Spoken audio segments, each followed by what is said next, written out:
ये हाँ या ना में जवाब दे दिया करो ताकि मुझे पता चल जाए कि हाँ भाई आपको कोई डाउट नहीं है। No sir. नो सर, कोई डाउट नहीं है। ठीक है, सर चलिए फिर लास्ट आगे टाइम बात करते सर्कुलेशन और एक्सक्रीशन आया था, इस बार हमारा लोकोमोशन आएगा ना टेस्ट में? हैं। तुम्हारा लास्ट टाइम क्या आया था? एक्सक्रीशन और सर्कुलेशन। एक्सक्रीशन और सर्कुलेशन। हाँ तो ठीक है, उसके आगे कितना उसके बाद पढ़ा दिया मैंने? लोकोमोशन ही तो करा, ये तो अभी तक स्टार्ट हुआ है सर। तो, अच्छा हाँ, तो हाँ लोकोमोशन ही आएगा, बोन्स वाला आएगा और मसल्स वाला आएगा। हाँ ठीक मतलब है, भाई उतना ही लोकोमोशन आएगा। है। हाँ ओके सर। लोकोमोशन आएगा, मसल्स एंड बोन्स दोनों। Okay sir. चलिए फिर आगे बात करते हैं, कंटिन्यू कर रहे हैं, पिछली वाली क्लास से कंटिन्यू कर रहे हैं। तो नर्वस सिस्टम की बात करें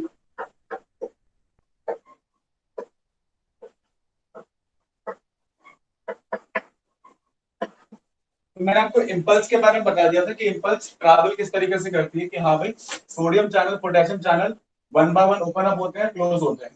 ठीक है, अगर शशांक एक एक क्वेश्चन का आंसर दो जरा। Yes sir. हाँ, ये मान लो कि सोडियम चैनल खुलने से इनकार कर देते तो क्या होगा? अगर सोडियम चैनल बोले कि नहीं मैं तो नहीं खुलता, फिर व्हाट विल हैपन? सर एक ही चैनल नहीं खुल रहा है, सारे नहीं खुल रहे? खुलने से मना कर लें, जो भी है भाई। पहले तो शुरुआत के ही खोलोगे ना, एक टाइम पे तो हाँ शुरुआत के ही हाँ खोलते हैं, हाँ। आगे फिर आगे बढ़ते हैं। तो सर अगर चैनल्स नहीं खुल रहे तो फिर नर्व इम्पल्स आगे ट्रांसमिट नहीं होना चाहिए? ट्रांसफर नहीं होना चाहिए, तो मतलब क्या नहीं होना चाहिए? डीपोलराइजेशन नहीं होना चाहिए, रिपोलराइजेशन नहीं होना चाहिए। Sir depolarization. ठीक है, और कोई किसी का कोई आंसर कुछ नया हो किसी के पास? दीक्षा, यस सर। ये सर पोटेशियम। बहुत सारे सोडियम आयंस एक्यूमुलेट हो जाएंगे और फिर पोलराइजेशन नहीं हो पाएगा। ठीक है, अब मेरी बात सुनेगा ध्यान से। ये एक सिंपल सा ग्राफ है स्टडी करने के लिए। ये है मैं बताता हूँ। ग्राफ नजर आ रहा है मैंने क्या बनाया? Yes sir. इसके एक्स कोऑर्डिनेट में टाइम है, टाइम मिली सेकेंड्स में, मिली सेकेंड्स, ठीक है ना? मिली पता है 10⁻³ ठीक है। और ये वोल्टेज है, ये मिली वोल्ट्स में, तो ये मिली वोल्ट्स में वोल्टेज है, और ये मिली सेकेंड में टाइम है इस तरफ। ठीक है, और ये ग्राफ दिखाया हुआ है पोटेंशियल डिफरेंस कैसे एक मेम्ब्रेन के अक्रॉस अक्रॉस चेंज हो रहा है। तो शुरू में ये -70 में जैसे कि मैंने बताया था रहता है, तो -70 से ये पहले जा रहा है ऊपर की तरफ टूवर्ड्स 0 + 30। तो ये क्या हो रहा है? ये क्या हो रहा है इस तरफ? इसे क्या बोलेंगे? सर डीपोलराइजेशन हो रहा है। हाँ, ये डीपोलराइजेशन हो रहा है, राइट। फिर उसके बाद ये +30 में मतलब कि पोलैरिटी रिवर्स हो गई, उसके बाद ये वापस आ रहा है, तो इसको क्या बोलेंगे? रीपोलराइजेशन। रिपोलराइजेशन। अच्छा, रिपोलराइजेशन जब होता है ना, ये होता है because of the sodium channels, yes और ये सर। होता है बिकॉज ऑफ पोटेशियम चैनल्स। अब पहले सोडियम खुलते हैं, फिर यहां से सोडियम बंद होना शुरू होते हैं, यहां आते आते फिर सोडियम बंद हो जाते हैं, फिर इस पॉइंट से पोटेशियम भी बंद होना शुरू होते हैं। भाई ऑर्डर ये है, पहले सोडियम खुलेंगे, फिर पोटेशियम खुलेंगे, फिर एक एक करके पोटेशियम खुलता जाएगा, एक एक करके सोडियम बंद होता जाएगा। एक टाइम आएगा कि सोडियम सारे बंद हो चुके होंगे और पोटेशियम सारे खुल चुके होंगे, वो ये वाला पॉइंट है। अब इस पॉइंट के बाद पोटेशियम बंद होने जाएगा। अब पोटेशियम बंद होने में ना थोड़ा टाइम लगाता है। अब क्योंकि पोटेशियम बंद होने में टाइम लगाता है, तो इसलिए जो -70 जो पोलैरिटी है उससे भी हम ज्यादा नीचे निकल जाते हैं, -90 तक पहुंच जाते हैं। आ रही है बात समझ में? तो ये डीपोलराइजेशन है और ये रिपोलराइजेशन है। तो ये -70 से -90 जाओगे तो उसको क्या बोलोगे?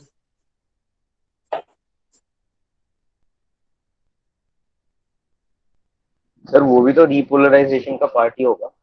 रिपोलराइजेशन का पार्ट होगा, लेकिन वो तो पोलैरिटी से भी दो कदम आगे निकल गया ना। जब कोई चीज ज्यादा हो जाती है बॉडी में तो उसको साइंटिफिकली क्या बोलते हैं?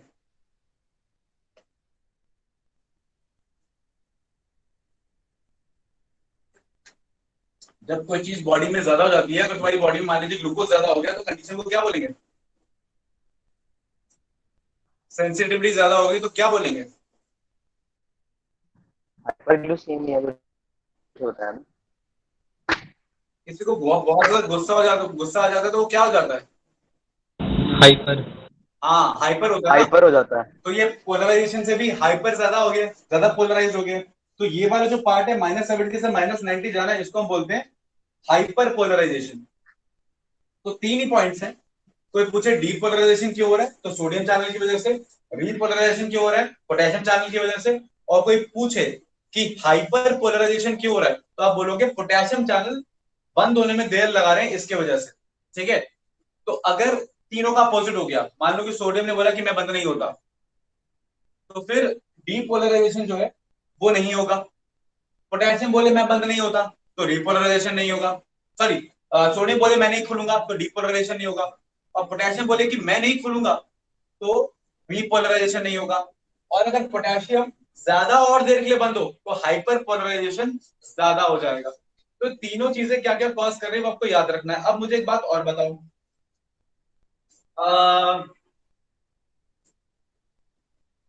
ये ऑन एंड ऑफ प्रिंसिपल क्या होता है? ऑल और नन प्रिंसिपल पता है किसी को? ऑल और none principal.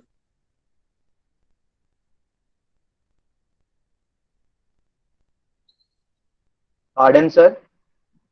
All and none principal.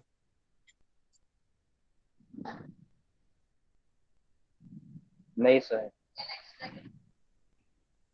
बेटा, ऑल एंड नन प्रिंसिपल ये कहता है कि या तो कोई चीज 1 होगी या 0 होगी। जैसे आपकी लाइट, या तो आप ऑन करोगे या ऑफ करोगे।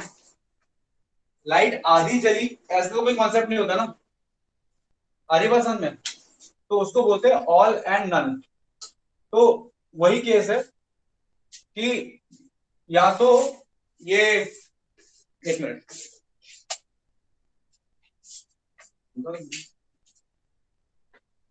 भाई, वही केस है, या तो एक एक न्यूरॉन या तो एक्साइट होगा या तो एक्साइट नहीं होगा।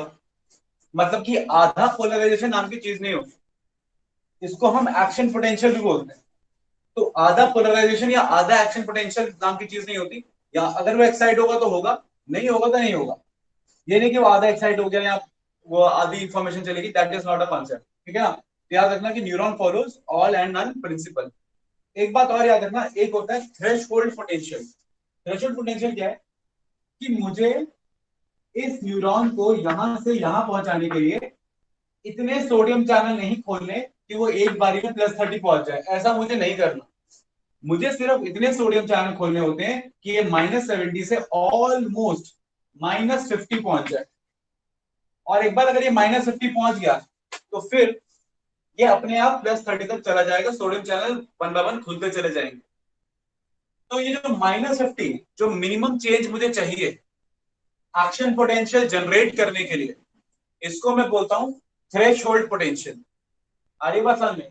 तो बेसिक थ्रेशोल्ड जरूरी है, अगर आप उसको क्रॉस कर जाओगे, जैसे आपकी ये होती है एस्केप वेलोसिटी होती है जो आप पढ़ते हो कि minimum velocity to escape the earth, एक बार वो आगे तो आदमी निकल ही जाएगा बाहर। तो वैसे ये मिनिमम थ्रेशोल्ड है। आप यहां तक पहुंच गए फिर आप आगे निकल जाओगे, लेकिन इस तक इतना पहुंचना क्या है, बहुत ही ज्यादा जरूरी है। ये बात समझ में आ गई? Yes yes sir. Sir. Okay. अब अगर आपको न्यूरॉन के इम्पल्स की मैं बात करूं, अच्छा मेरे को एक दो सवालों का जवाब और देना, उसको माइंड में रखना, वो आगे काम आएंगे। एक बात बताओ, सिंपल सा, कौन बताएगा ये बात? ये क्या नाम है इसका, दीक्षा या शशांक के अलावा कोई दो ही लोग बात कर रहे हैं, बाकी लोग तो मुंह सिल के बैठे हैं। और कौन है क्लास में? पार्थ। पार्थ चौधरी, आवाज आ रही है?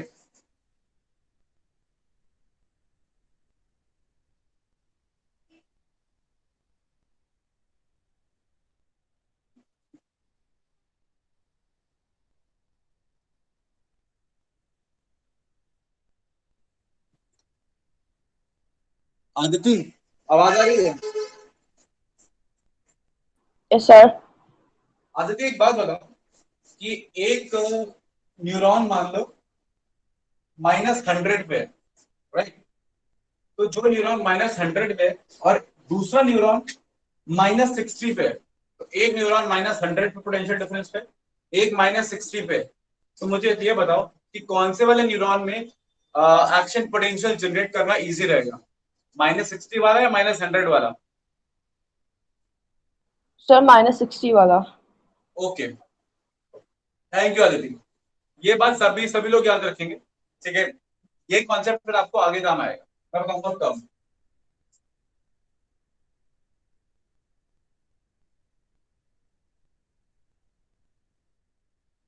अगला कॉन्सेप्ट, एक न्यूरॉन से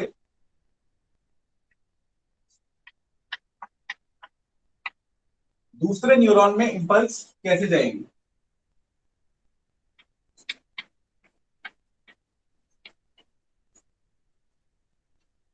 ओके, शशांक। Present sir. हाँ, ये बताओ कि इस वाले न्यूरॉन में एक्शन पोटेंशियल जनरेट करवाने के लिए क्या करूं? दूसरे वाले न्यूरॉन से मैसेज ट्रांसफर होगा ना सर?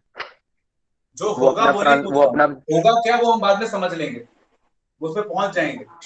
मैं तो बस ये पूछ रहा हूँ बेसिक कॉन्सेप्ट कि अगर मुझे इस न्यूरॉन में एक्शन पोटेंशियल जनरेट करना है या इसको डीपोलराइज करना है या इसे एक्साइट करना है, तो इस न्यूरॉन में क्या होना चाहिए?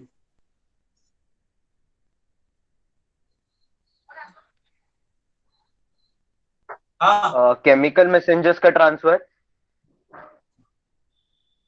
दीक्षा, इस न्यूरॉन को क्या करूं कि डीपोलराइज हो जाए? सोडियम चैनल खोल दो सर उसमें, हाँ सिंपल, किसी ने बोला पीछे से सोडियम चैनल खोल दो? है, नहीं ना? बोला है सर। तुमने बोला, ठीक है, वेरी गुड। तो बेसिक सा कॉन्सेप्ट है, इसको डीपोलराइज करने के सोडियम चैनल खोल दो, खोल के सोडियम चैनल दो, इसके सोडियम चैनल खोल दो। अच्छा, अब इसके सोडियम चैनल खोलने के लिए इसके पास मैसेज आना चाहिए कि भाई तू सोडियम चैनल खोल दे। अब देखो, सोडियम चैनल ना कई तरीके के होते हैं। वो सोडियम चैनल जो वोल्टेज के चेंज की वजह से खुल जाए उन्हें बोलते हैं वोल्टेज गेटेड सोडियम चैनल। जैसे कि आपने नर्व इंपल्स में पढ़ा कि भाई इंपल्स आई, पोटेंशियल डिफरेंस पहले से चेंज हो रहा था पीछे से, उसकी वजह से सोडियम चैनल खुल गए, तो वो हो गए वोल्टेज गेटेड सोडियम चैनल। वैसे ही वोल्टेज गेटेड पोटेशियम चैनल्स, लेकिन ये वोल्टेज गेटेड नहीं है, ये सोडियम चैनल्स हैं लाइगेंड गेटेड। मतलब कोई चीज बाइंड कर रही है, उस चीज के बाइंड करने से ये खुल रहे हैं, ठीक है ना? तो कोई केमिकल मैसेंजर है, आप कह सकते हो सेकेंडरी मैसेंजर है, तो किसी मैसेंजर के बाइंड करने से सोडियम चैनल खुल गए। अब ये मैसेंजर यहां क्यों आया? इस मैसेंजर को यहां पे प्रेजेंट, इसकी मेम्ब्रेन पे प्रेजेंट, इसकी मेम्ब्रेन पे प्रेजेंट एक लेट से एसिटाइल कोलिन रिसेप्टर,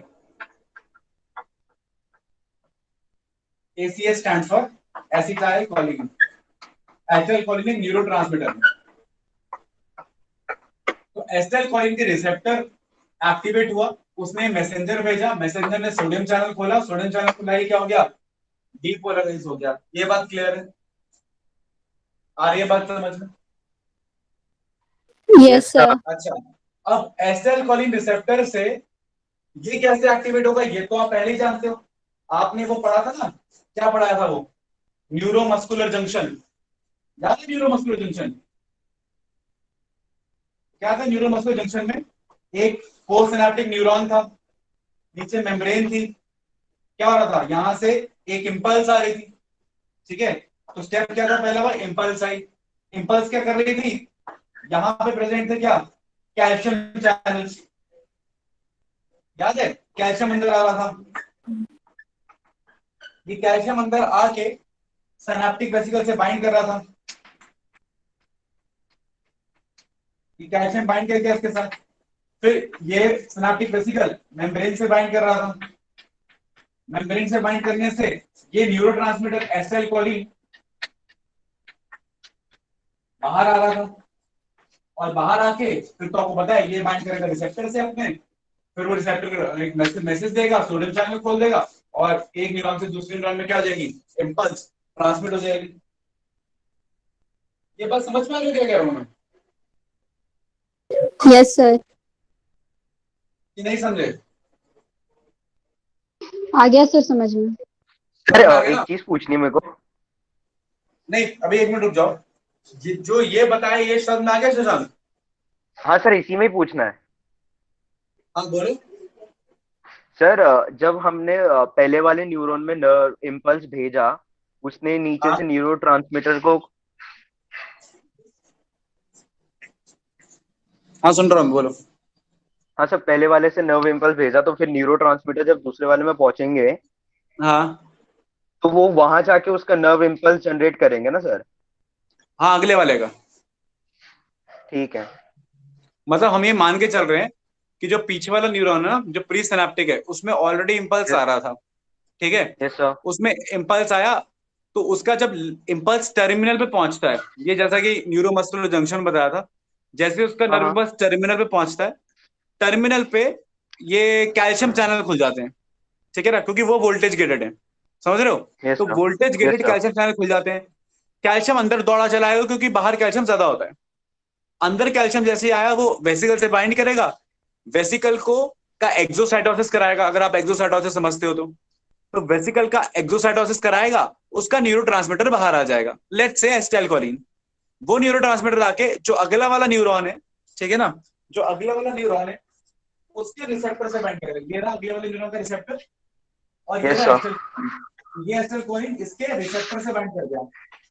ये रिसेप्टर ये एसिटाइलकोलिन ये बाइंड हो गए, फिर इसने एक मैसेंजर भेजा, उसने उसके सोडियम चैनल खोल दिए, अगला वाला डिपोलराइज हो गया, फिर इसकी इंपल्स आगे पहुंची, फिर ये इसने लास्ट में आके कैल्शियम चैनल खोले, फिर वो अंदर आए, फिर अगला वाला हो गया। तो ऐसे करते करते neuron to neuron, synapse to synapse information travel होती रहती है। क्लियर है point? Yes sir.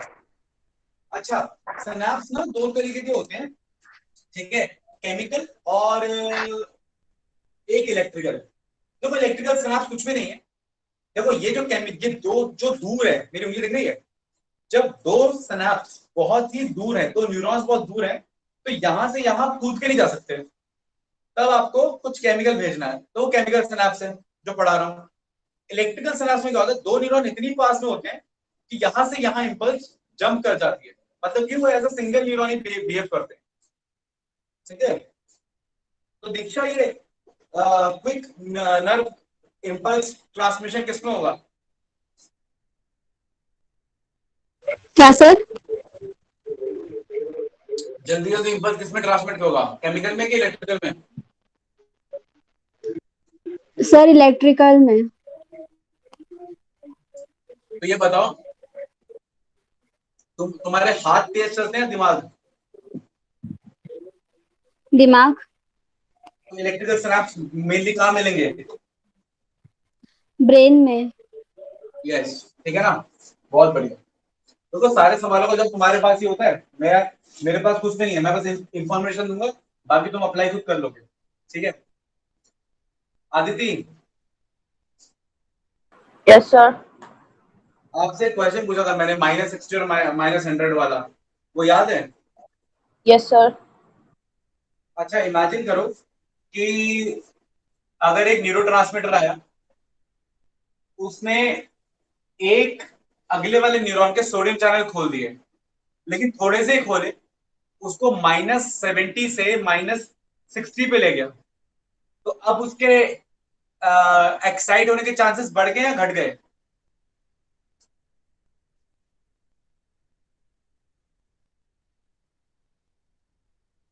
You got my question Aditi? Sir once more can you?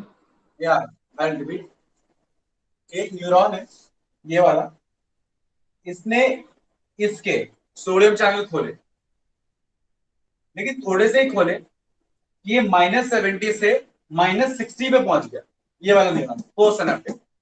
तो अब ये न्यूरॉन के चांसेस आगे एक्साइट होने के बढ़ गए या घट गए? मतलब इसे अब एक्साइट होना इजी हो गया या मुश्किल हो गया? सर इजी हो जाएगा। इजी हो जाएगा, राइट। तो क्योंकि ये न्यूरॉन इस न्यूरॉन को एक्साइट करना इजी कर रहा है, तो फिर इस न्यूरॉन को, प्री सिनेप्टिक न्यूरॉन को हम एक्साइटेटरी न्यूरॉन बोलेंगे।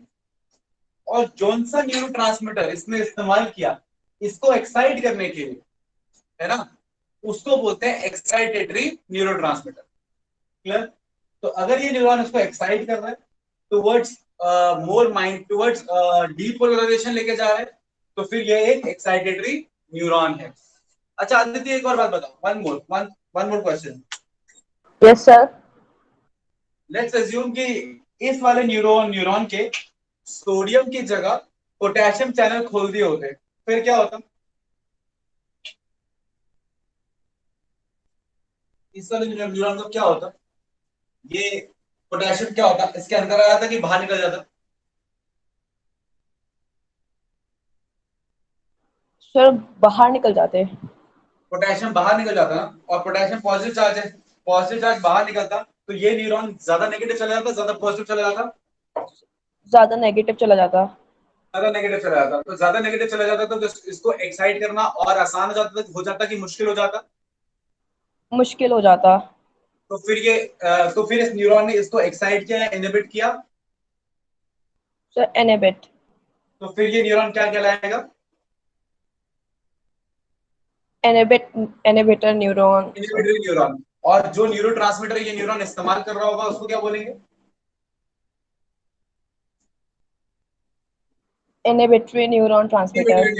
वेरी गुड, ठीक है, माइक बंद कर लीजिए। तो यही मुझे कॉन्सेप्ट सिखाना है कि इनहिबिटरी और एक्साइटेटरी कुछ में नहीं है। अगर आप पोस्ट सिनेप्टिक न्यूरॉन को टुवर्ड्स डीपोलराइजेशन लेके जा रहे हो, तो आपका पहले वाला न्यूरॉन एक्साइटेटरी है, और अगर आप उसको दूर लेके जा रहे हो, मतलब कि ज्यादा नेगेटिव कर रहे हो, -90, 100, 110, तो आप उसको इनहिबिट कर रहे हो एक तरीके से, तो आप एक इनहिबिटरी न्यूरोट्रांसमीटर कहलाओगे। कुछ न्यूरोट्रांसमीटर जैसे कि एसिटाइलकोलिन, है ना, मतलब कि मैं आपको सच बताऊं तो कोई भी न्यूरोट्रांसमीटर, जैसे कि अगर हम बात करें, जैसे कुछ कॉमन, जैसे कि एड्रेनालिन हो गया, नॉर एड्रेनालिन हो गया, ये सब कॉमन से एक्साइटेटरी न्यूरोट्रांसमीटर है ना। या एक होता है, एक अगर इनहिबिटरी में बताऊं तो एक हो गया GABA. GABA is gamma, G gamma, A amino, B butyric, A acid. तो gamma amino butyric acid GABA बोलते हैं। GABA is a inhibitory neurotransmitter generally, ठीक है ना। अच्छा, ये बात भी बहुत ज्यादा नोटिस करने वाली है कि कोई भी न्यूरोट्रांसमीटर इनहिबिटरी एक्साइटेटरी हो सकता है, ठीक है, डिपेंडिंग कि वो कैसे रिसेप्टर से बाइंड कर रहा है। तो हम मोस्टली एक न्यूरोट्रांसमीटर कैसे बिहेव करता है उसे एक्साइटेटरी या इनहिबिटरी बोल सकते हैं। तो मैंने आपको एग्जांपल दे दिए कि एड्रेनालिन, नॉरएड्रेनालिन, डोपामिन, सेरोटोनिन, ये कुछ एक्साइटेटरी न्यूरोट्रांसमीटर्स हैं। गाबा, ठीक है ना, ग्लाइसिन, ये कुछ नॉर्मली इनहिबिटरी न्यूरोट्रांसमीटर्स हैं। इवन एसिटाइलकोलिन भी एक नॉर्मली बात करें तो एक एक्साइटेटरी न्यूरोट्रांसमीटर ही है, ठीक है ना। क्लियर है पॉइंट? ये सारी बातें क्लियर? कोई doubt? No Yes, sir. sir. अच्छा, नर्व इंपल्स जनरेट कैसे हुई होगी? देखो, हमने कैसे ट्रैवल करी वो पढ़ लिया, इधर से इधर ट्रांसफर कैसे करी वो पढ़ लिया, जनरेट कैसे हुई होगी?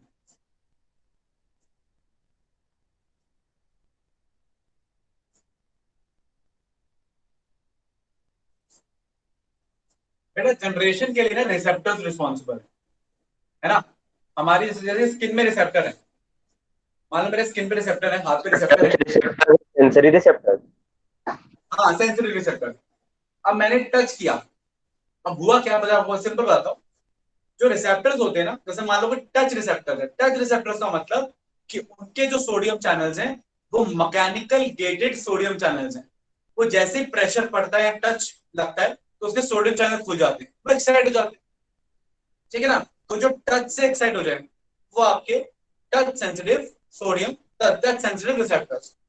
जो लाइट से जिनके सोडियम चैनल खोलते हैं, ठीक है ना, वो आपके फोटो सेंसिटिव हो गए, जैसे आपके आई के अंदर रेटिना, वो फोटो सेंसिटिव चैनल्स। फिर आपके ईयर के अंदर जो फ्लूइड है वो मूव कर रहा है, उसकी वजह से एक्साइट हो रहे हैं, तो वो भी एक तरीके का मैकेनिकल है, उन्हें वाइब्रेशनल रिसेप्टर्स बोलते हैं। तो receptors are responsible for generation of action potential. Concept वही है, बस आपको न्यूरॉन को एक्साइट करना, उसे टुवर्ड्स माइनस से टुवर्ड्स प्लस लेके जाना है, बस एक्शन पोटेंशियल जनरेट करना है, कॉन्सेप्ट वही है, समझ गए? तो जनरेट हो गया, उसके बाद ट्रैवल कैसे कर रहा है वो तो आपको पता लग ही गया, फिर ट्रांसमिट कैसे हो रहा है वो भी आपको पता लग गया, तो आई सपोज आपको सारा कॉन्सेप्ट क्लियर हो गया। कोई डाउट है तो पूछ लो, फिर हम ब्रेन की बात करेंगे।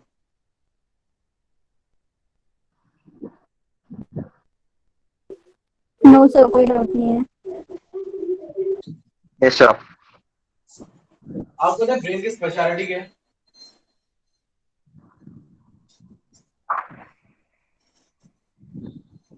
ब्रेन की स्पेशलिटी ये है कि brain is the only organ which can study itself.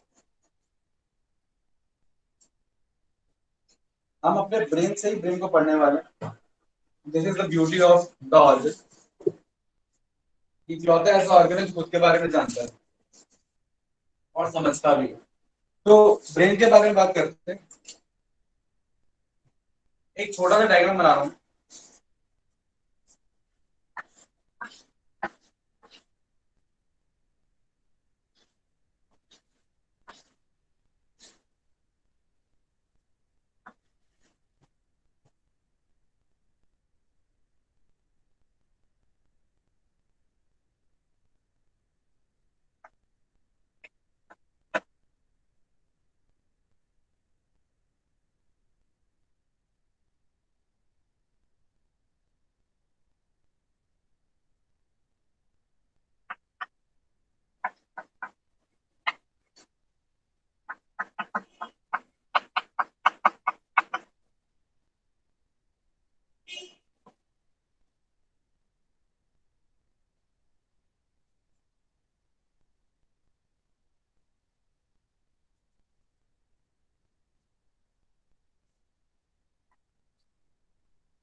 अच्छा, ये डायग्राम नजर आ रहा है सब लोगों को? क्लियर? हाँ जी सर। ओके, एक एक चीज पढ़ जा रही है तो दिक्कत तो नहीं है? नो कोई सर। नहीं, जो पढ़ा नहीं जाएगा मैं आपके लिए रिपीट कर दूंगा। Just give me a minute.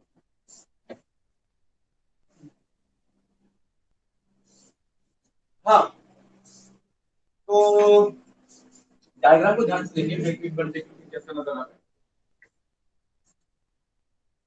हाँ ठीक है, ओके। तो देखिए, आपके ब्रेन के बारे में बता देता हूँ। अब ना हमें ज्यादा डिटेल में नहीं जाना, क्योंकि हमारे पास ना तो उतना वक्त है, ना तो उतना ज्यादा जरूरत भी है। आपके ब्रेन को समझो, ये आपका ब्रेन है, समझ लेते हैं ऐसे। आपके ब्रेन के दो पार्ट्स हैं, एक the left cerebral hemisphere main part, और एक राइट सेरिब्रल हेमिस्फीयर। देखो, ब्रेन के ना मोस्टली तीन पार्ट्स होते हैं, फोर ब्रेन, मिड ब्रेन और हाइंड ब्रेन। जिसमें जो फोर ब्रेन है सबसे बड़ा है, और फोर ब्रेन का एक पार्ट है सेरिब्रम। और सेरिब्रम के दो पार्ट्स होते हैं, the left cerebral hemisphere and the right cerebral hemisphere. And both the cerebral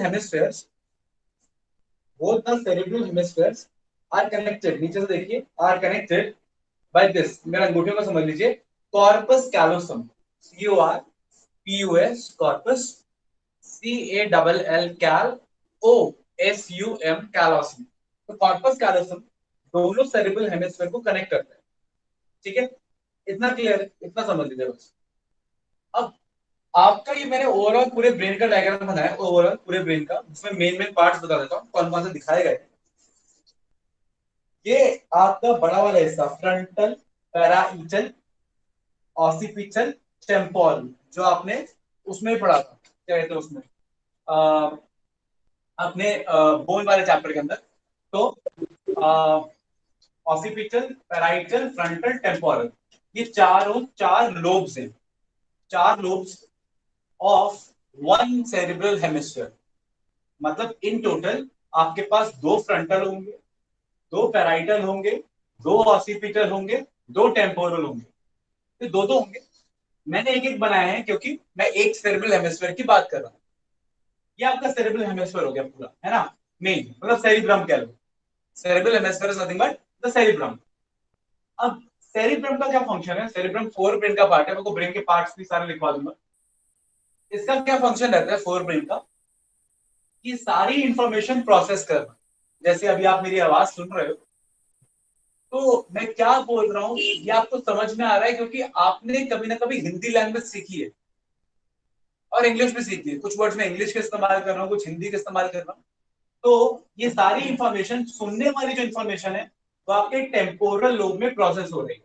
तो सुनने की जितनी इंफॉर्मेशन होती है, टेम्पोरल लोब यहाँ होता है। देखो, यहाँ पे टेम्पोरल होता है, ठीक है, यहाँ पैराइटल होता है, यहाँ फ्रंटल होता है, पीछे ऑसिपिटल होता है। तो लेट्स अज्यूम दिस, यहाँ पे ऑसिपिटल रहेगा, यहाँ पैराइटल, यहाँ फ्रंटल, और यहाँ temporal. Temporal, frontal, occipital, parietal, ठीक है, जैसे बोन में था।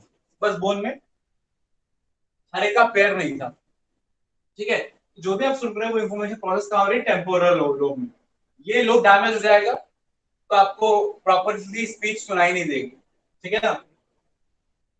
अगला सुनिए, ऑसिपिटल। ये बड़ा सिंपल है। ऑसिपिटल आपके मेनली विजन के लिए, जो आप देख रहे हो उसे आप प्रोसेस कर रहे हो, तो सारा प्रोसेस कहाँ पे हो रहा है? ऑसिपिटल लोब में हो रहा है, राइट? तो जो जो भी आप देख रहे हो, ठीक है, बोर्ड देख रहे हो, कलर्स देख रहे हो, मुझे देख रहे हो, ये सब ऑसिपिटल लोब में क्या हो रहा है? प्रोसेस हो रहा है, processing. It's a CPU of the brain, cerebrum. अच्छा, पैराइटल लोब। पैराइटल लोब आपका जीपीएस जैसा है।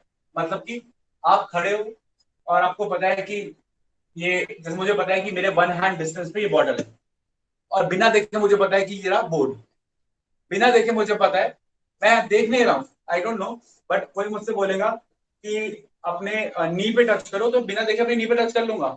I exactly know where is my knee, ठीक है? आई एग्जैक्टली नो मेरा ईयर का है, मुझे ईयर नहीं दिख रहा अपना, बिलीव मी, आप सामने से अपना ईयर नहीं देख सकते, फिर भी I can touch my year without looking at it. तो मुझे ठीक से पता है मेरे बॉडी पार्ट्स कहाँ पर है, मेरे वन आर्म डिस्टेंस पे क्या है, इधर क्या है, मेरा ओवरऑल लोकेशन क्या है। ये सब आपको पैराइटल लोब बता रहा है। इसलिए ड्रेसिंग में, अनड्रेसिंग में, ठीक है ना, हर चीज में कौन हेल्प करता है आपको? पैराइटल लोब हेल्प करता है। ठीक है, मैप रीडिंग में, जीप और अपनी लोकेशन जानने में सबके लिए पैराइटल लोब है। इतना ही नहीं, आसपास के एनवायरनमेंट का feeling, touch, cold, heat, pain, pressure, किसी ने छुआ, टच किया, प्रेशर लगाया, ठंड है, गर्मी है, प्रेशर क्या, एटमॉस्फेरिक प्रेशर क्या फील हो रहा है, ह्यूमिडिटी क्या फील हो रही है, वो सब पैराइटल लोब उसके लिए क्या है, रिस्पॉन्सिबल है। ठीक, इसके अलावा बाकी जो आपके फंक्शन है, सोचना, समझना, जानना, पहचानना, लिखना, पढ़ना, एनालाइज करना, फील करना, तो सोचना, समझना, जानना, पहचानना, एनालाइज करना, वो सारा फंक्शन आपके फ्रंटल लोब का है। तो फ्रंटल लोब आपका बेसिकली आपकी क्रिएटिविटी, आपकी विल पावर, आपकी सोच समझ जान पहचान, वो सब के लिए क्या है, रिस्पॉन्सिबल है। ठीक है ना, तो जब भी आप सीख रहे हो, समझ रहे हो, उसके लिए फ्रंटल लोब रिस्पॉन्सिबल है। तो फ्रंटल पर मतलब इन टोटल, चाहे विजन की इंफॉर्मेशन हो, चाहे लिसनिंग की हो, चाहे 3D स्पेस की इंफॉर्मेशन हो, चाहे सोचने समझने की इंफॉर्मेशन हो, सारी इंफॉर्मेशन सेरिब्रम में प्रोसेस होगी। तो आपसे कोई पूछता है सेरिब्रम का फंक्शन क्या है, तो आप बताओगे it is the main processing unit. कितने पार्ट्स में डिवाइड होता है, 2 पार्ट्स में, राइट एंड लेफ्ट। हर पार्ट के 4 लोब्स होते हैं, temporal, frontal, parietal and occipital. इतनी information more than enough according to NCERT and something extra. इतना क्लियर है, किसी को कोई डाउट? Cerebrum clear?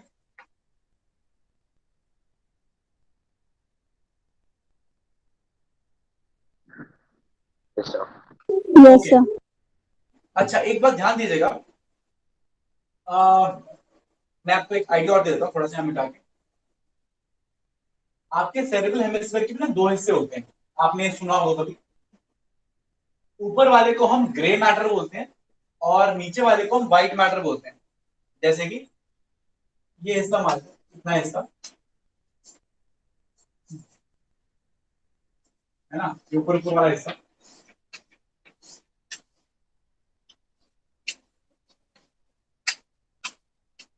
है ना, ये जो हिस्सा है इसे आप ग्रे मैटर बोलते हो। क्या बोलते हो? ग्रे मैटर, है ना, सुना है ग्रे मैटर, इसको आप ग्रे मैटर बोलते हो। और नीचे वाले हिस्से को व्हाइट मैटर बोलते हो।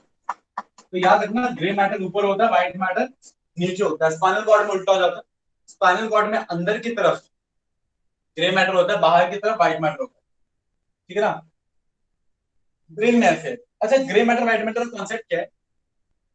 आपके आपके ब्रेन में न्यूरॉन्स इस तरीके से हैं, आप समझो ऐसे, है ना, ऊपर साइटॉन्स है। अब साइटॉन पे तो माइलिन होती नहीं, तो आप ऊपर से देखते हो तो आपको ग्रे कलर नजर आता है क्योंकि माइलिन नहीं है। जैसे नीचे आओगे, क्योंकि नीचे सारे क्या है, नीचे सारे के सारे तो एक्सॉन्स है, एक्सॉन पे माइलिन लगी होगी। अब सब पे माइलिन लगी है तो सबका अपीयरेंस कैसा आ रहा है, व्हाइट आ गया। तो नीचे वाले रीजन एक्चुअली रिप्रेजेंट कर रहे हैं एक्सॉन्स को, जहां माइलिन है तो व्हाइट नजर आ रहा है। ऊपर साइटॉन है सारे के सारे, एसोसिएशन है सारे के सारे, ये ऐसे ऐसे ऐसे ऐसे, तो वो ग्रे नजर आ रहा है। तो ऊपर वाला ग्रे मैटर, नीचे वाला white matter. Remember this, matter means mother, mother मतलब प्रोटेक्टर या लेयर की बात कर रहे हैं। अच्छा, अगला कॉन्सेप्ट ये जरूरी है, आपके ब्रेन के प्रोटेक्शन के लिए ग्रे मैटर के ऊपर 3 मेनिंजेस होते हैं। क्या बोला मैंने, याद रखना टर्म, मेनिंजेस। जिसका इन्फ्लेमेशन हो जाएगा तो क्या बोलेंगे, meninginitis. Meningitis. Itis is inflammation, very good. तो मेनिंजेस 3 होते हैं, एक है पाया मैटर, 1। दूसरा है arachnoid membrane. What is एराकने? ARACHANE, एराकने या एराकनेट?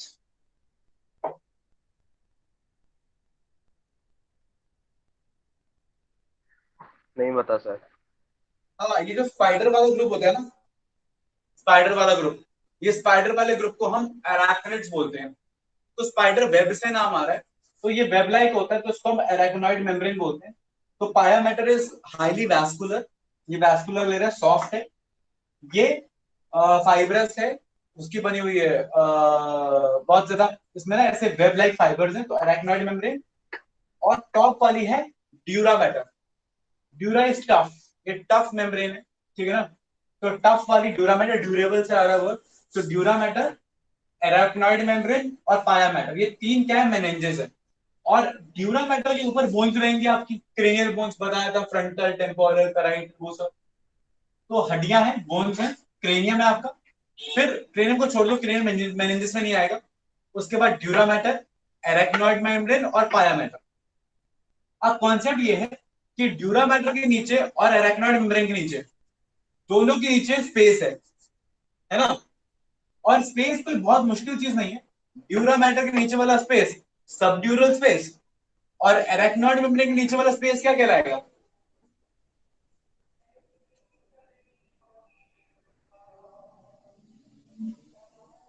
हाँ, सब एरेक्नोइडल सब एरेक्नॉइड स्पेस। अच्छा, सब एरेक्नॉइड स्पेस की क्या खास बात है? सब एरेक्नॉइड स्पेस में सीएसएफ घूमता है। क्या घूमता है? सीएसएफ। सीएसएफ क्या है?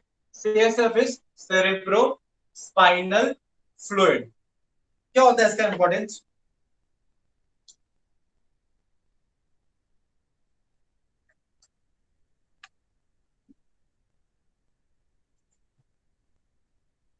हाँ दीक्षा, सीएसएफ।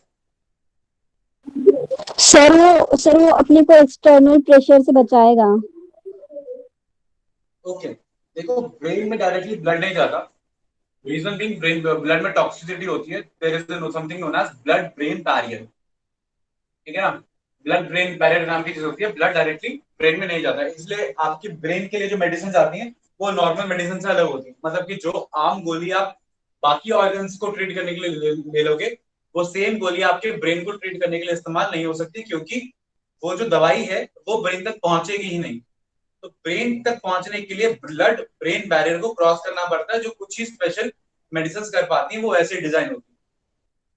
तो ब्लड ब्रेन के पास डायरेक्टली नहीं जाता, बल्कि जो ब्लड है उसे फिल्टर करके, ठीक है ना, फिल्टर करके अपना टॉक्सिक मटेरियल रिमूव करके एक फ्लूइड बना जाता है, जिसको आप बोलते हैं सेरिब्रो स्पाइनल फ्लूइड। मतलब सेरिब्रम यानी ब्रेन में, और स्पाइनल कॉर्ड में फ्लो करने वाला फ्लूइड सेरिब्रो स्पाइनल फ्लूइड। ये फ्लूइड पूरे ब्रेन में घूमता है और उसे न्यूट्रिएंट्स प्रोवाइड करता है। तो ये ब्रेन में रहेगा और स्पाइनल कॉर्ड में रहेगा। ब्रेन और स्पाइनल कॉर्ड के अलावा ये अगर कहीं घूमेगा तो वो घूमेगा सब एराक्नॉइड स्पेस में। तो आप समझ सकते हैं तीन जगह हो गया, एक सब एराक्नॉइड स्पेस में, एक ब्रेन में, और एक स्पाइनल कॉर्ड में। क्लियर है पॉइंट? आगे बात समझ। तो सीएसएफ आप याद रखेंगे। खैर, आपके फोर ब्रेन के एक पार्ट सेरिब्रम का फंक्शन मैंने आपको बता दिया, ठीक है। बात करते हैं मिड ब्रेन की। अब मिड ब्रेन के बारे में बाद में बात करूंगा, इसके बारे में डिटेल बता दूंगा। मिड ब्रेन को छोड़ो, सेरिबेलम पे आ जाओ। सेरिबेलम का क्या फंक्शन है, ये आप पढ़ चुके हैं, बचपन से पढ़ते आ रहे होंगे सेरिबेलम का फंक्शन।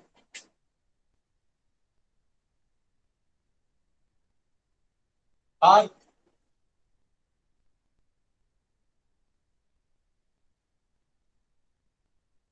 आवाज आ रही है? यस सर, आ रही है आवाज। हाँ, क्या फंक्शन होता है सेरिबेलम का? नहीं सर, नहीं पता। सेरिबेलम तो आसान है Aditi. Yes sir. Cerebellum, sir cerebrum additional space cerebrum नहीं, प्रोवाइड करता है। Cerebellum. Yes sir, cerebellum additional space provide करता है ताकि न्यूरॉन्स आ सके। ओके, प्रथम प्रथम शर्मा, जी sir. Same question. Sir control vital organs. Sajjan Singh, सज्जन के साजन? Yes sir.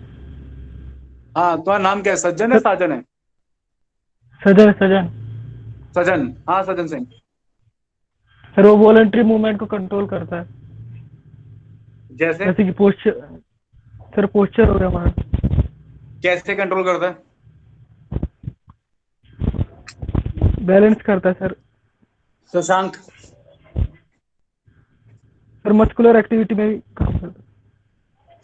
ठीक है प्रथम। Shashank, yes sir. Same question. Sir मेरे को बस उतना ही पता है, बस वो नहीं पता कैसे कंट्रोल करता है। हाँ क्या करता है, कैसे कंट्रोल करता है, वही बताओ, क्या करता है वही बता दो। सर बॉडी का पोस्चर मेंटेन करने में और उसके मोटर स्किल्स को बैलेंस वगैरह करता है वो।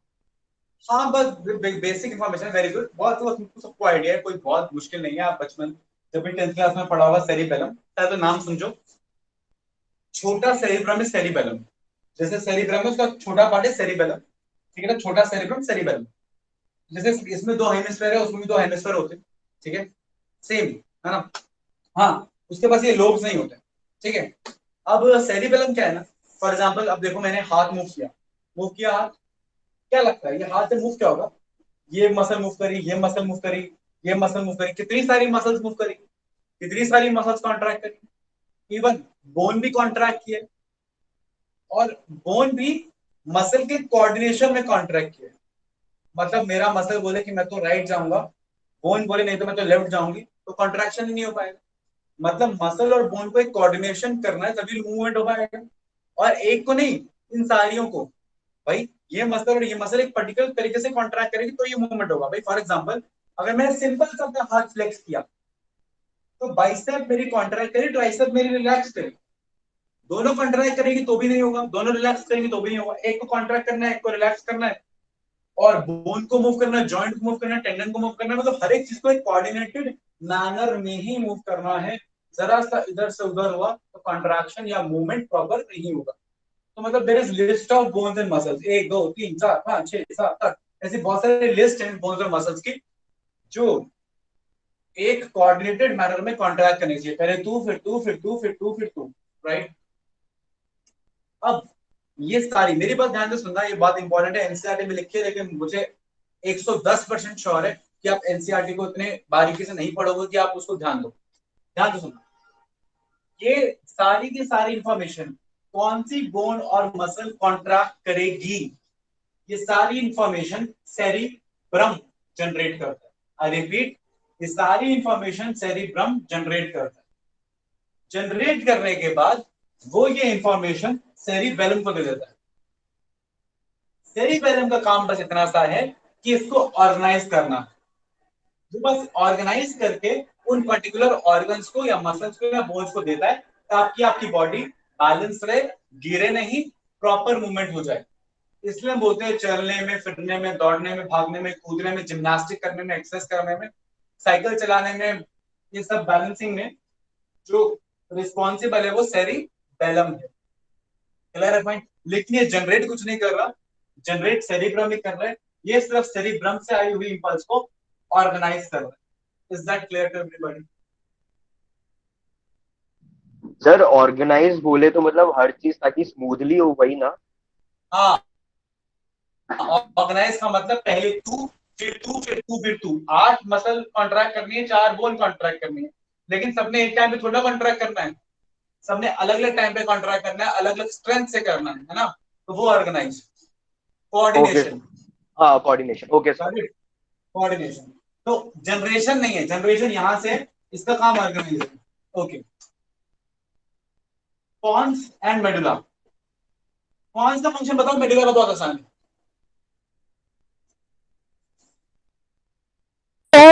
सर पॉन्स में फाइबर ऑफ ट्रैक्ट्स होते हैं जो कि मतलब जो कि कनेक्शन प्रोवाइड करते हैं ब्रेन के हाँ, पार्ट्स में। पॉन्स फिजिकल कनेक्शन है किसका, ये मेडुला है ना, इस मेडुला में कोई भी इंफॉर्मेशन आएगी या जाएगी, पॉन से होके जाएगी। मतलब आपको मिड ब्रेन जाना है तो मेडुला से पॉन से मिड ब्रेन, फोर ब्रेन जाना है तो मेडुला से पॉन से फोर ब्रेन, है ना। आपको सेरिबेलम जाना है तो मेडुला से पॉन से सेरिबेलम, मतलब आपको कहीं भी जाना है, मेडुला में जाना है या आना है ना, तो आप pons is a connection, pons का मतलब ही कनेक्शन होता है। Very good.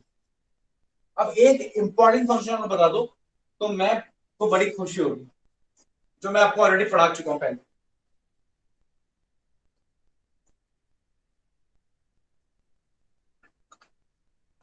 I am not demanding too much from you, जो ऑलरेडी पढ़ा है वही जानने की कोशिश कर रहा हूँ। थोड़ी सी सांसें लोगे तो समझ में आ जाएगा। सर रेस्पिरेशन, सर मतलब रेस्पिरेशन में हेल्प करता है। कैसे? सर CO2 के कॉन्सेंट्रेशन से जो इम्पल्सेस एक वर्ड में बोलो, होती है वो जनरेट हो एक जाती वर्ड है। में बोलो, एक वर्ड में बोलो। Involuntary actions. Involuntary respiration. अरे न्यूमोटैक्सिक सेंटर। हाँ हाँ अच्छा, हाँ हाँ, हाँ neurotax sir, centre. Pneumotaxic centre. Yes sir, yes sir. Pneumotaxic centre कहाँ होता है? कौन सा वाली में? तो सांस तेज करने में। पॉन्स में। हाँ, वो सांस तेज करता है ना, मेडिलेट करता है। अच्छा, यस सर, रिदम सेंटर यहाँ पे था, मेडुला में। और न्यूमोटैक्सिक कहाँ था? यस सर, पॉन्स में। तो पॉन्स पी में। For pons, P for pneumotaxic. और ये रहा यहाँ पे रिदम सेंटर, है ना? तो रिदम को मॉड्यूलेट करता है। आ रही बात समझ में?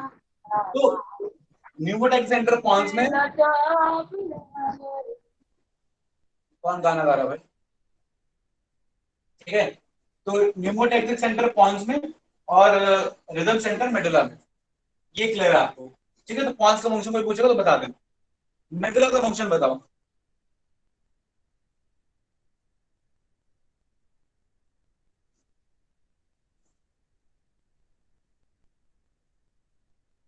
आवाज आ रही है मेरी?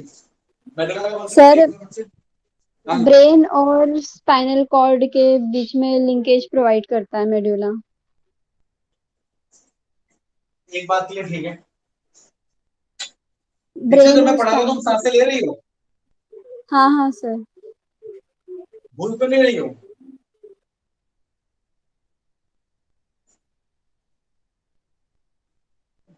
है दीक्षा? सांसें लेते लेते हाँ, भूल चली जाती है? No sir, sir respiratory rhythm centre हुआ। रेस्पिरेटरी रिदम मेंटेन करता है। और हार्ट बीट करना तो नहीं भूल जाता तुम्हारा कि 5 मिनट के लिए नहीं हार्ट सर। रेस्ट ले लिया, तुम पढ़ रही सारे थी? इनवॉलेंट्री एक्शन को कंट्रोल करता है। Exactly exactly. अब मेरी बात ध्यान सुनो कि आपके जो बेसिक जितने फंक्शन है ना, मैं बता रहा हूँ, जो आपके फंक्शन बड़े बेसिक से सबकॉन्शियस से फंक्शन है।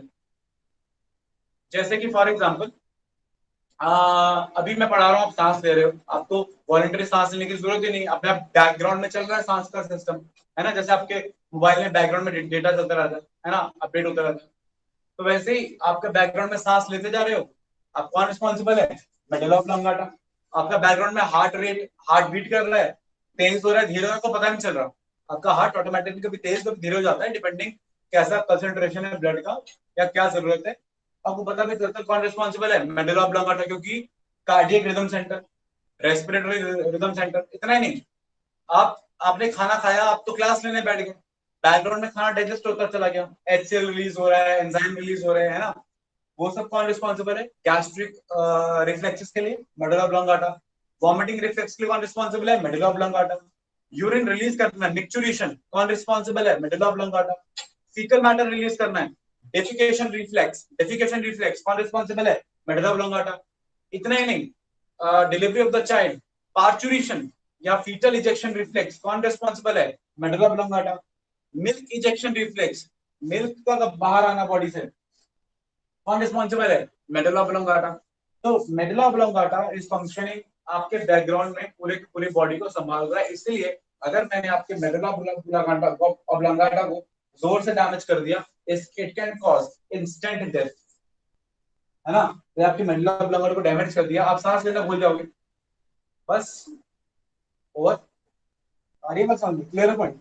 मेडुला ऑब्लोंगाटा डैमेज हुआ, हार्ट रेट प्रॉब्लम हो जाएगी। तो जितना बैकग्राउंड में काम चल रहा है, रिफ्लेक्सेस चल रहे हैं, और सबके लिए कौन रिस्पॉन्सिबल है? दी मेडुला ऑब्लोंगाटा। क्लियर है पॉइंट?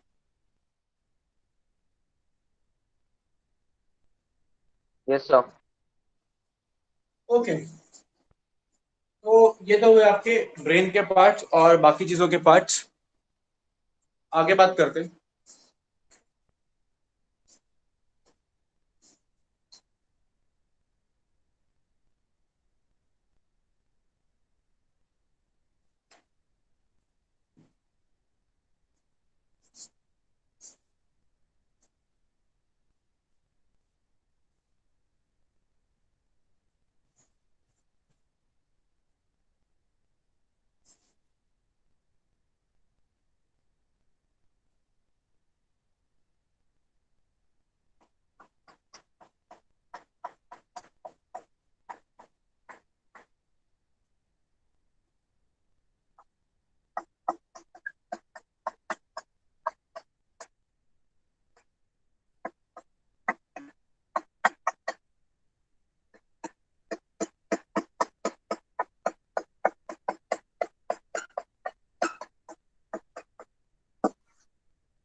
ओके, ये सारे नाम पढ़ने में आ रहे हैं आपको? Can you read all of the? Sir पहले वाला तो आधा ही समझ में आ रहा है, वो क्या लिखा है पता नहीं। सेरिबेलम है कि सेरिब्रम है? हाँ, हाँ, उसके ये नीचे वाला तो सेरिब्रम, ऑल फैक्ट्री लोब है शायद। ऑल फैक्ट्री लोब, ये डाइनसेफिलॉन है। डाइएन्सेफेलॉन, बहुत ही बढ़िया। ये लिम्बिक सिस्टम।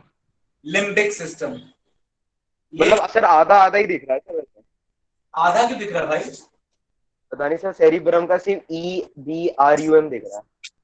नहीं, सेरिब्रम का तो चलो आधा दिख रहा है, ऑल्फैक्टरी लोब, डाइएन्सेफेलॉन, एमेग्डाला और हिप्पोकैम्पस तो पूरा दिख रहा है।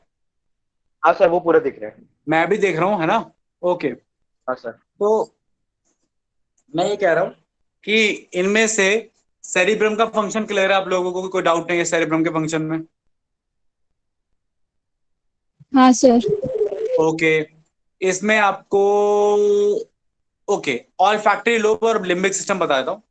खैर, इन पांचों पार्ट्स की जो चारों पार्ट्स, चार पार्ट्स मान लेते हैं, इन चारों पार्ट्स का जो मैं आपको इंपॉर्टेंस बताऊं, ये चारों पार्ट्स फोर ब्रेन के हैं। फोर ब्रेन, जिसको हम प्रो एनसेफेलॉन बोलते हैं। प्रो मतलब शुरुआत का, एन अंदर, इनसाइड, सेफला आपका स्कल, मतलब कि ब्रेन बॉक्स। सिफेलोकॉर्टेक्स पता है आपको? जो हेड टू टेल वाले कॉर्टेक्स। तो सेफला हो गया ब्रेन या है ना, मतलब कि आपका स्कल। तो स्कल के अंदर एनसेफला मतलब क्या हो गया? ब्रेन। प्रो एनसेफला मतलब फोर ब्रेन। क्लियर अपन? तो फोर ब्रेन में सेरिब्रम का फंक्शन वो क्लियर है। एक इसका होता है ऑल्फैक्टरी लोब। देखो ऑल्फैक्टरी लोब क्या है ना, ऑल्फैक्टरी लोब अगर आपको डायग्राम दिखे, ये पार्ट बोर्ड का दिख रहा है? आपका सिर्फ थंब ये दिख रहा है। सर दिख रहा है। मेरा पूरा हैंड दिख रहा है? नहीं, थंब दिख रहा है, थंब। सिर्फ थंब दिख रहा है? कोई बात नहीं।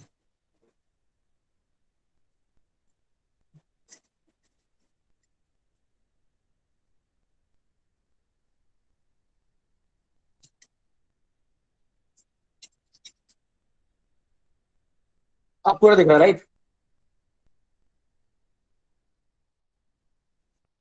दिख रहा है अब? Yes sir.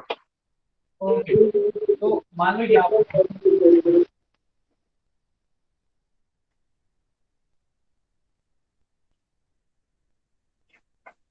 ये कोई पर्सन है, ठीक है ना? ये उसका मुंह वाला पार्ट है, माउथ वाला पार्ट है। ये उसका नाक वाला पार्ट है, नाक पे ऐसे। तो यहाँ पर ना कहीं पे एक लोब होता है, olfactory लोब, ठीक है? तो होता ये है, जैसे ही आप सांस लेते हो, यहाँ पे न्यूरॉन्स रहते हैं, वो सेंस करते हैं उस केमिकल को और आपके इस लोब में पहुंचा देते हैं, जिसको आप बोलते हो olfactory लोब। ये olfactory लोब है। तो olfaction का मतलब सर होता आपकी है, वॉइस नहीं आ रही है। समझ नहीं आ रही? सर इधर तो आ रही है। अच्छा, तो कोई बात नहीं, मैं ये बता रहा हूँ कि वापस से नॉर्मल कर देता हूँ। ओके, पूरा बोर्ड नजर आ रहा है ना आप लोगों को?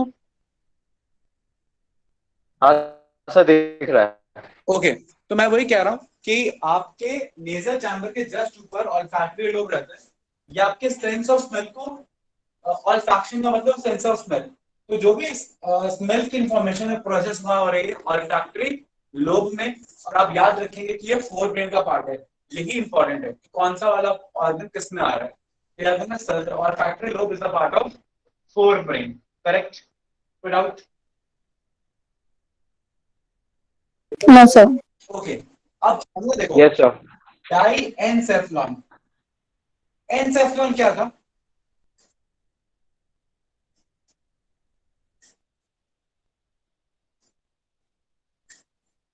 एनसेफ्लॉन किसको बोलते हैं? अभी बोला ना मैं द आपको, skull. Pro encephalon, forebrain. तो एनसेफ्लॉन क्या हुआ? हेड टू टेल वाले। मेरी आवाज आ रही है? आ हेड रही है टू सर। टेल वाले ना। हाँ, तो एनसेफ्ला क्या होता है? Yes sir. Sir inside the school.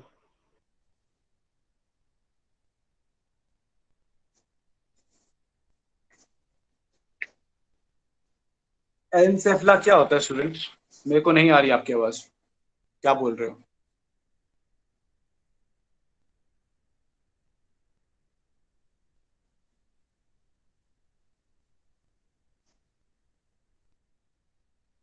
Shashank तुम्हारी आवाज नहीं आ रही है।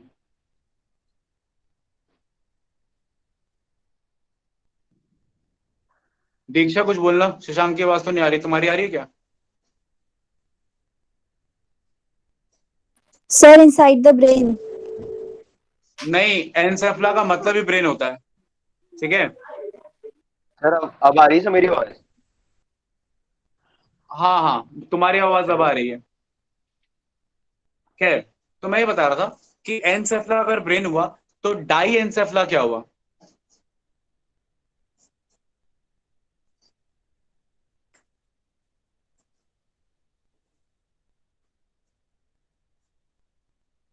डाईथाइल क्या होता है? क्या सर? डाईथाइल क्या होता है? सर इथाइल के दो ग्रुप आपस में जुड़े हुए। तो डाई एनसेफ्लॉन क्या होगा? ब्रेन के दो पार्ट आपस में जुड़े हुए। हाँ, तो भाई इतना ही तो है, बेसिक सी लैंग्वेज है कि डाई एनसेफ्लॉन मतलब दो ब्रेन। अब यहाँ दो ब्रेन से क्या मतलब है? दो parts of the brain, thalamus and hypothalamus. कौन कौन सा? Thalamus thalamus and hypothalamus. And hypothalamus. अब थैलेमस ऊपर है तो और नीचे कौन है? Hypothalamus. Thalamus and hypothalamus.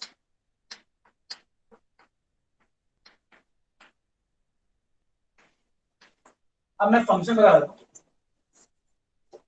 Thalamus आपका ना, आप ऐसा समझिए कि गेट कीपर की तरह काम करता है। जो भी इंफॉर्मेशन ब्रेन में जाएगी, ये कहाँ होते हैं? ये सेरिब्रम के जस्ट नीचे रहते हैं, मतलब ऊपर सेरिब्रम में नीचे करेंगे थैलेमस और हाइपोथैलेमस। थैलेमस क्या करेगा? आपका जो बेसिक बेसिक फीलिंग्स है भाई, मान लो कि आप कमरे में बैठे हो, चार तरीके के साउंड आ रही हैं, कौन सी वाली साउंड पे आप फोकस करोगे, कौन सी फोकस नहीं करोगे, ये थैलेमस डिसाइड करेगा। तो थैलेमस फैसला करता है कौन सी इंफॉर्मेशन कितने अमाउंट में ब्रेन में जाएगी, कितने अमाउंट में ब्रेन में नहीं जाएगी। That is the function of thalamus, ठीक है? हाइपोथैलेमस आपका रेगुलेटर है, ठीक है ना? आपको भूख लगी है, प्यास लगी है, ठीक है ना? उसके लिए रिस्पॉन्सिबल कौन है? हाइपोथैलेमस रिस्पॉन्सिबल है, ठीक है ना?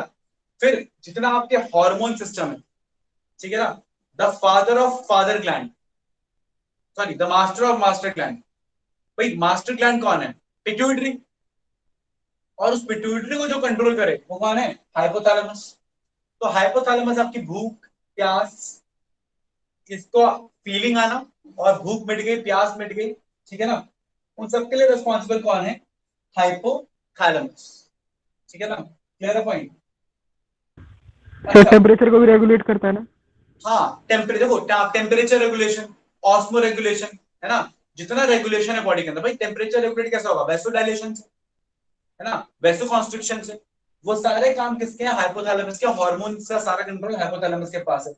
तो टेम्परेचर कंट्रोल, ऑस्मोलैरिटी कंट्रोल, है ना, मतलब रियोस्टैट जैसा होता है, रेगुलेटर जैसा होता है, वो कौन हो गया आपका? हाइपोथैलेमस हो गया। और गेट कीपर कौन हो गया आपका? थैलेमस हो गया। ये बात याद रखिएगा। आगे बात समझ में? Clear point? अच्छा, एक चीज और इंपॉर्टेंट है, आपके ब्रेन में एक और पार्ट होता है लिम्बिक सिस्टम। लिम्बिक सिस्टम के अंदर टोटल चार पार्ट्स होते हैं, दो मेजर इंपॉर्टेंट है। एक है एमाइगडाला और एक है हिप्पोकैम्पस। इसमें एमाइगडाला प्लस हाइपोथैलेमस को मिलाकर हम बोलते हैं इमोशनल ब्रेन।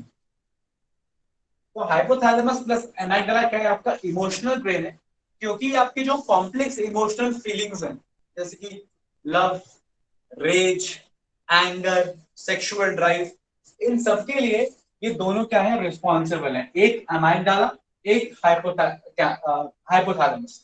तो अगर आपको क्वेश्चन आता है चार ऑप्शन कि which of the following is responsible for your complex emotional feelings, या कॉम्प्लेक्स फीलिंग्स, या complex emotional feelings like love, rage, anger, options are like cerebrum, olfactory lobe, amygdala and hippocampus. तो आपका answer आ जाएगा amygdala, ठीक है? और अगर amygdala option में नहीं है तो you can always go for hypothalamus as the next better option, क्योंकि दोनों को मिला के हम क्या बोलते हैं, इमोशनल ब्रेन। क्लियर है पॉइंट, कोई doubt? Yes sir. No sir. Okay, last में लिम्बिक सिस्टम के अंदर आपका आखिरी पार्ट है हिप्पोकैम्पस। हिप्पोकैम्पस आपका मेमोरी के लिए रिस्पॉन्सिबल है, मतलब कि आपने कोई चीज आज पढ़ी और उसको आपने यादगार लॉन्ग टर्म लम्हे के याद लिए, करने के लिए। हाँ लॉन्ग टर्म के लिए रिटेन किया, तो conversion of short term memory into long term memory, that is the function of hippocampus. मतलब अगर अगर हिप्पोकैम्पस डैमेज हो जाएगा तो फिर क्या होगा कि आपको लॉन्ग टर्म में चीजें रिटेन नहीं रहेंगी, आपको अभी अभी हुई चीजें तो याद रहेंगी, लेकिन लॉन्ग टर्म में हुई हुई चीजें वो आपको भूल जाएंगी। तो hippocampus is responsible for your retainment of your memory, conversion of short term memory into long term memory. तो ये सारे फंक्शन मैं आपको एक बार फटाफट से रिवाइज करा देता हूँ। लिम्बिक सिस्टम के दो major parts, amygdala, hippocampus. Hippocampus long term memory to sorry short term to long term memory, amygdala emotional feelings. Diencephalon के दो parts, thalamus, hypothalamus. Thalamus gatekeeper, hypothalamus regulator. olfactory lobe, sense of smell, and cerebrum, basic analysis of everything, processing unit of the brain। कोई doubt? Fore brain में किसी को कोई दिक्कत? चारों parts clear? कोई पूछेगा तो बता दोगे कि ये पार्ट फोर ब्रेन का है या नहीं है? सर हाँ जी सर। सर आपने वो जो थैलेमस का बताया था वो गेट कीपर है, वो किस एस्पेक्ट में बताया था सर? किसकी तरह? Gatekeeper. हाँ वो बता देता हूँ, मैं ये पूछ रहा हूँ स्क्रीन क्लियर है आप सब लोगों को? नहीं सर। स्क्रीन क्लियर नहीं है? सर ब्लर आ रहा है सर। हाँ तो जब ब्लर आए मुझे बता दिया करो, मैं ना उसको और ऑन करके फिर से ऑफ कर दूंगा तो ठीक हो जाएगी। Okay sir. वो एक बार कैमरा हिलाया था तो इससे ब्लर हो गई होगी। अब क्लियर है? अभी भी ब्लर है सर। नहीं।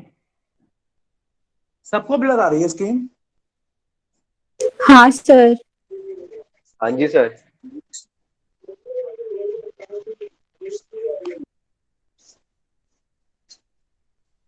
क्या स्क्रीन का देख लेते हैं, मैं एक बार इसको रीजॉइन कर लेता, रुको।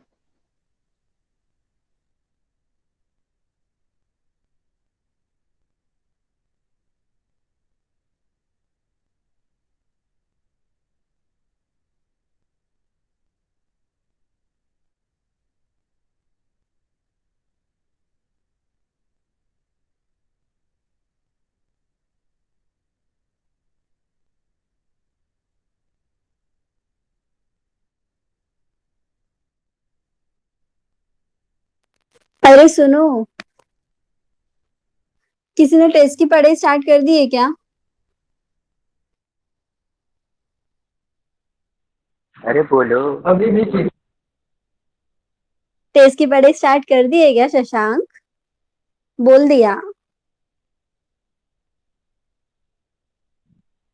कल ही तो है टेस्ट।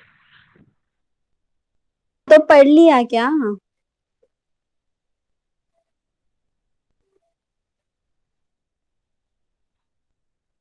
नहीं, तुमने पढ़ लिया?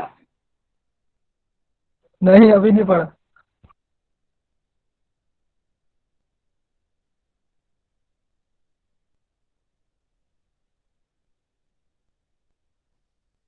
अब क्लियर है स्क्रीन?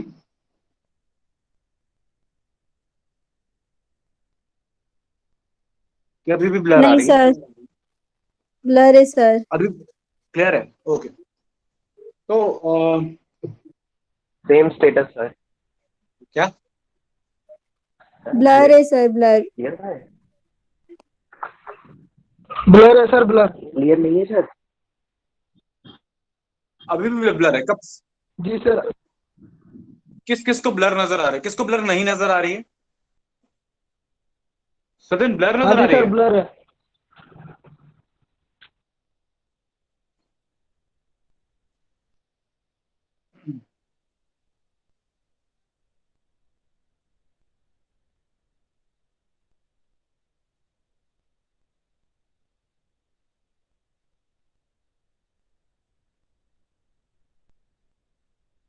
अब ठीक है, फिर एक काम करते हैं, आप मेरी इस तरफ आवाज सुन लो, अगर स्क्रीन ब्लर आ रही है तो ऐसा कुछ बहुत कॉम्प्लिकेटेड है नहीं, ठीक है।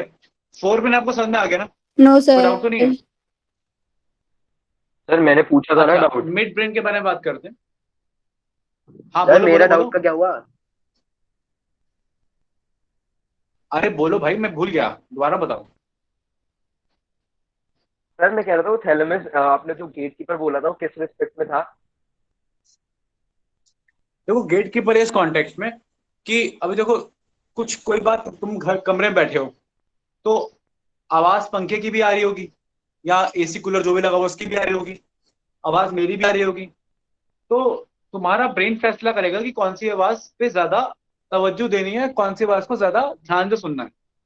अगर तुम मेरी आवाज पे फोकस करोगे तो मेरी आवाज सुन पाओगे, और अगर तुम कोशिश करोगे कि तुम मेरी आवाज नहीं सुनो और सिर्फ तुम्हें कूलर या एसी की जो आवाज सुनाई दे, तो ऐसा भी हो सकता है, जैसे आप कंसंट्रेशन बोलते हो।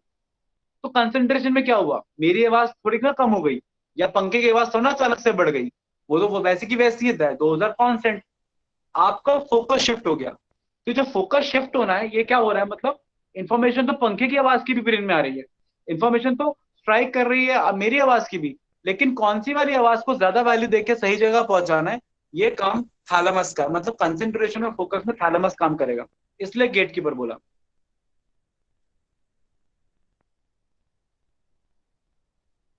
Okay okay. Sir.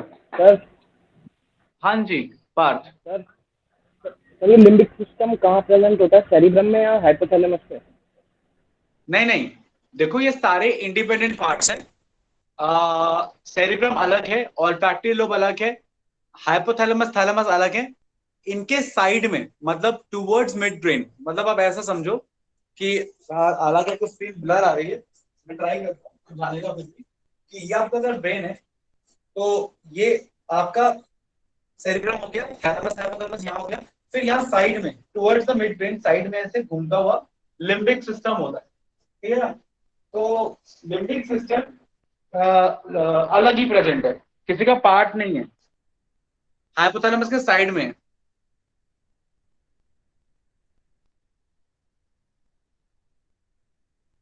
Okay. Okay sir. अच्छा, अब एक बात समझना ध्यान से, मैं मिड ब्रेन की बात कर रहा हूँ, ठीक है। स्क्रीन आपकी अभी भी ब्लर है, अभी भी क्लियर नहीं हुई है?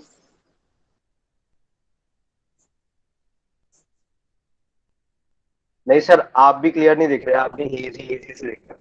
मतलब स्क्रीन और मैं दोनों ही अनक्लियर है, कोई बात नहीं। अब मेरी बात आप सुन लो, चलो। तो मिड ब्रेन के ना दो पार्ट्स हैं, ठीक है।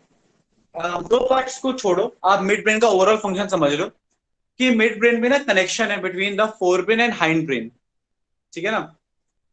खैर मैं आपको पार्ट्स बता देता हूँ।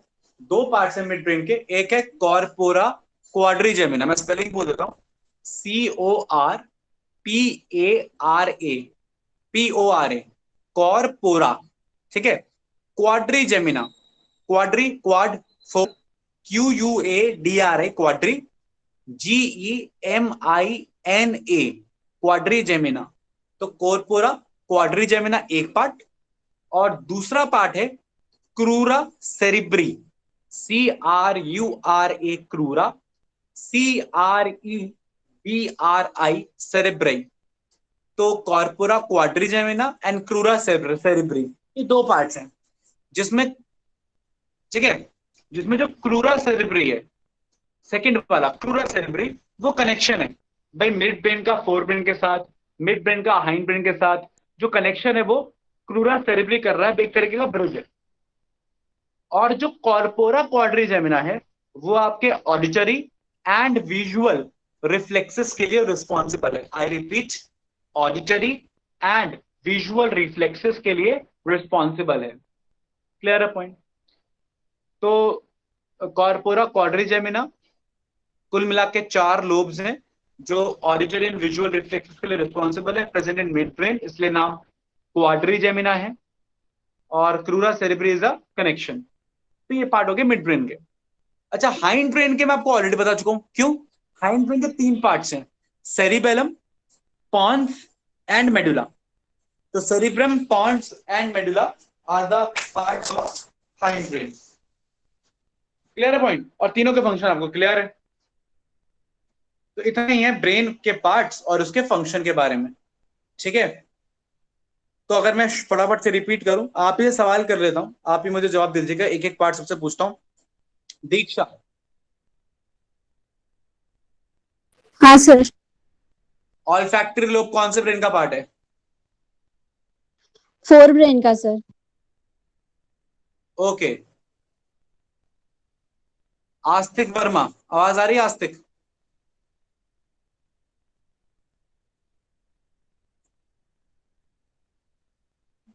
Gladys Singh, yes sir. ये पॉन्स बैरौली किसका पार्ट है?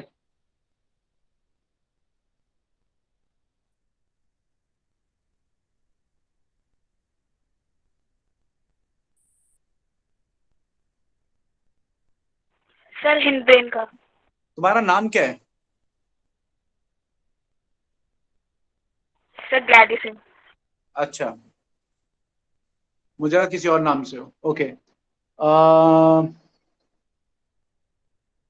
राम अभिलाख यादव, आवाज आ रही है?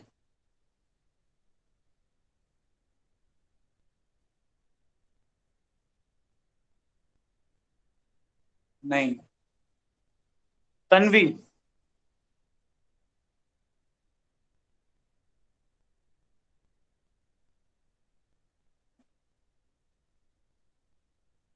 तन्वी आवाज आ रही है? सफूरा अहमद,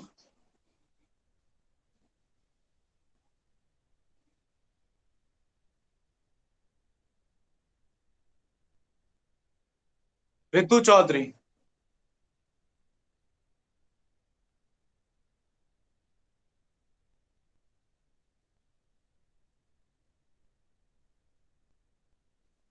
प्रथम, जी सर। हाँ, ये क्या कहते हैं इसको, हिप्पोकैम्पस किसका पार्ट है? Sir fore brain. Fore brain का, ठीक है। अच्छा, ये एकेडमिक डिपार्टमेंट, एक बार का ध्यान दीजिए, ये दो चार स्टूडेंट्स जिनका मैं नाम ले रहा हूँ जो रिस्पॉन्ड नहीं करते, इनसे एक बार आप पता कर लीजिए कि इनका क्या इशू है, ये रिस्पॉन्ड क्यों नहीं कर पाते। नेक्स्ट टाइम एक दो बार, मैं काफी टाइम से देख रहा हूँ जितने स्टूडेंट्स का मैं नाम लिया है इनका रिस्पॉन्स नहीं आया, जस्ट टेक केयर कि ये एक बार इनसे पूछ जरूर ले कि क्या इशू है, इनका माइक का दिक्कत है या किसी चीज की दिक्कत है, और ये उस इशू को कब तक रिजॉल्व करेंगे, इस सेशन में रिजॉल्व करेंगे या नीट के बाद ही रिजॉल्व करेंगे है? और अगर नीट के बाद इस इशू को रिजॉल्व करना है तो भी बता दें।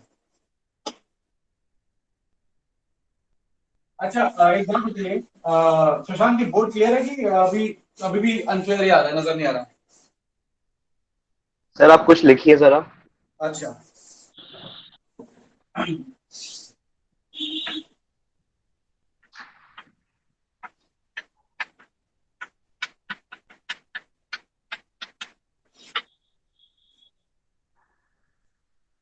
सर सेरी ये क्या लिखा हमने? सेरिब्रल एक्विडक्ट लिखा है। हाँ सेरिब्रल एक्विडक्ट लिखा है, क्यों लिखा है वो भी बता सर दो। वो मैंने गेस करा है सर, वैसे ब्लर है सर, कुछ दिख नहीं रहा है। अच्छा, वैसे ब्लर है, कोई बात नहीं, मैं बता दूं। मेरी बात ध्यान से सुनेगा, ये आखिरी टॉपिक मैं डिस्कस करता हूँ लोगों के साथ, कोई नहीं, मेरी आवाज सुन लीजिए, आपको समझ में आ जाएगा, ज्यादा मुश्किल नहीं है। जैसा कि मैंने बताया था ना कि आपके जो ब्रेन में सीएसएफ फ्लो करता है, तो सीएसएफ ना हर जगह फ्लो नहीं करता, सीएसएफ जब ब्रेन में फ्लो कर रहा है तो आपके ब्रेन में वेंट्रिकल्स हैं, इन टोटल 4 वेंट्रिकल्स हैं जिनमें सीएसएफ फ्लो करता है, ठीक है ना? वेंट्रिकल 2, 2 का मतलब रोमन नंबर 2, मतलब वेंट्रिकल लिख दिया और 2 लिखा रोमन नंबर में, जैसे क्लास में लिखते हैं ना, 2 डंडे और उसके ऊपर लाइनें, है ना? तो वेंट्रिकल 2, वेंट्रिकल 3, वेंट्रिकल 4 और स्पाइनल कैनाल, कितने हो गए? 4। क्या बोला मैंने? वेंट्रिकल 2, वेंट्रिकल 3, वेंट्रिकल 4 और स्पाइनल कैनाल, ये 4 वेंट्रिकल्स हैं ब्रेन में जिसके अंदर CSF क्या करेगा, फ्लो करेगा, हर जगह फ्लो नहीं करता, ठीक है। अच्छा, आप पूछोगे वेंट्रिकल 1 कहाँ है, तो वेंट्रिकल 1 ह्यूमंस के अंदर एब्सेंट होता है, ठीक है, रैबिट्स वगैरह में प्रेजेंट रहेगा, लेकिन ह्यूमंस में एब्सेंट रहेगा। तो वेंट्रिकल 1 की बात नहीं करें, तो वेंट्रिकल 2, वेंट्रिकल 3, वेंट्रिकल 4 और स्पाइनल कैनाल, 4 वेंट्रिकल्स है। अब जैसे कि नाम इंप्लाई कर रहा है, स्पाइनल कैनाल स्पाइनल कॉर्ड के अंदर एक कैविटी है जिसके अंदर CSF क्या करेगा, फ्लो करेगा, ठीक, ओके। वेंट्रिकल 2 का है, वेंट्रिकल 2 फोर ब्रेन के पास है। वेंट्रिकल 3 का है, वेंट्रिकल 3 मिड ब्रेन के पास है। वेंट्रिकल 4 का है, हाइंड ब्रेन के पास है। तो 4 मिड और हाइंड ब्रेन के पास एक एक वेंट्रिकल है, 2, 3 और 4। अब ये सबका CSF ना आपस में इंटरेक्ट कर रहा होता है। तो वेंट्रिकल 2 का CSF 3 से इंटरेक्ट करेगा, 3 का 4 से करेगा। आ रही बात समझ में?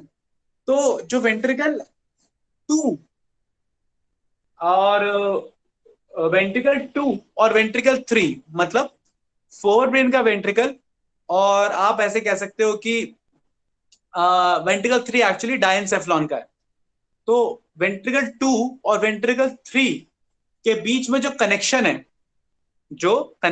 वेंट्रिकल 2 और 3 के बीच में, उस कनेक्शन को हम बोलते हैं सेरिब्रल एक्वीडक्ट। मतलब एक डक्ट है, एक ओपनिंग है, एक्वी मतलब पानी, मतलब CSF की, फ्लूइड की। तो सेरिब्रल एक्वीडक्ट मतलब फ्लूइड का एक डक्ट जो आपके वेंट्रिकल 2 को वेंट्रिकल 3 से क्या करता है, कनेक्ट करता है। तो ये बड़ा इंपॉर्टेंट क्वेश्चन है कि वेंट्रिकल 2 को 3 से कौन कनेक्ट करेगा। तो आप अगर एनसीईआरटी में डायग्राम देखोगे, अगर एनसीईआरटी खोलोगे उसमें डायग्राम देखोगे, तो डायग्राम में भी साफ साफ नजर आ रखा है सेरिब्रल एक्वीडक्ट जो वेंट्रिकल 2 और वेंट्रिकल 3 को क्या करता है, कनेक्ट करता है। इसको हम duct of Sylvius, SYLVIUS, duct of Sylvius, या आइटर, आइटर भी बुलाते हैं। तो iter, duct of Sylvius, cerebral aqueduct, ये तीनों कुल मिला के एक ही बात है। क्लियर है पॉइंट? याद रहेगी ये बात?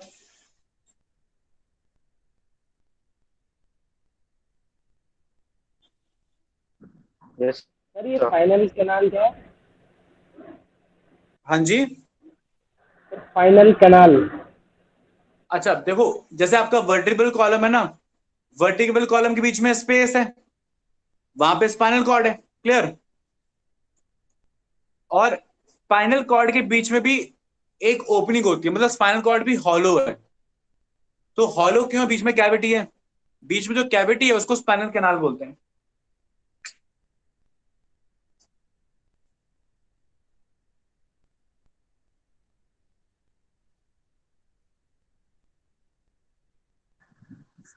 एक्सक्यूज मी सर, हाँ शशांक। तो मेरे को एक चीज पूछनी है। आप पूछो। सर ये जो अभी हमने पढ़ा था सेरिब्रो स्पाइनल फ्लूइड, ये आपने हाँ बताया था 3 जगह होता है, एक तो स्पाइनल कॉर्ड, एक फोर ब्रेन और एक सब एरेक्नॉइड स्पेस में। तो वहां हाँ, पे सर कोई वेंट्रिकल नहीं होता? नहीं नहीं, देखो मैंने आपको क्या बताया, 3 जगह होता है। एक आपका वो क्या कहते हैं उसे, सब एराक्नॉइड स्पेस। तो सब एराक्नॉइड स्पेस में तो वो स्पेस है ही, वहां फ्लो कर ही रहा है। स्पाइनल कॉर्ड और हाँ, एक और फोर बचा ब्रेन। बचा स्पाइनल कॉर्ड और आपका सेरिब्रम यानी ब्रेन। तो ब्रेन और स्पाइनल कॉर्ड के अंदर ये वेंट्रिकल ही तो है जहां ये फ्लो कर रहा है। खुद स्पाइनल कॉर्ड का जो वेंट्रिकल है वो स्पाइनल कैनाल हो गया, क्लियर। और ब्रेन का वेंट्रिकल 2, 3 और 4 हो गया। Yes sir. मतलब 2, 3, 4 ब्रेन के अंदर ही तो है। 3 हाँ, और 2, 3, 4 4 ब्रेन के ठीक है। अंदर हो गए। और स्पाइनल कैनाल स्पाइनल कॉर्ड का वेंट्रिकल हो गया। नहीं समझे? ठीक है सर, मतलब ये ऐसा नहीं है कि पूरा जगह समझ गया फैला हुआ सर। है, डिस्ट्रीब्यूटेड है। हाँ, पाइप्स में फ्लो कर रहा है, उन पाइप्स को हम वेंट्रिकल्स बोल रहे हैं। समझ रहे हो? Okay sir. Yes sir, yes sir. ठीक है, चलिए आज की क्लास के लिए इतना ही है। अगली क्लास में हम सिंपैथेटिक पैरासिम्पैथेटिक पढ़ेंगे, और 2 टॉपिक और पढ़ेंगे। एक पढ़ेंगे हम आपका आई, एक ईयर, और आई और ईयर आपको कंप्लीट करेंगे। उसके बाद एंडोक्राइन पढ़ेंगे, और फिर तो आपका 12th आ जाएगा। 12th तो आप अभी पास करके आए हो, तो 12th में तो हमारा फटाफट से जल्दी काम हो जाएगा। ठीक है, 12th में ज्यादा टाइम नहीं लगेगा। ठीक है, तो मेन आपका 11th का मेन टॉपिक से, तो अगली क्लास में आपका आई, ईयर और ब्रेन पढ़ेंगे, और फिर उसके बाद 12th शुरू कर देंगे। ठीक है, चलो फिर, एनी डाउट्स एनीबॉडी, छोटा मोटा कोई डाउट किसी को?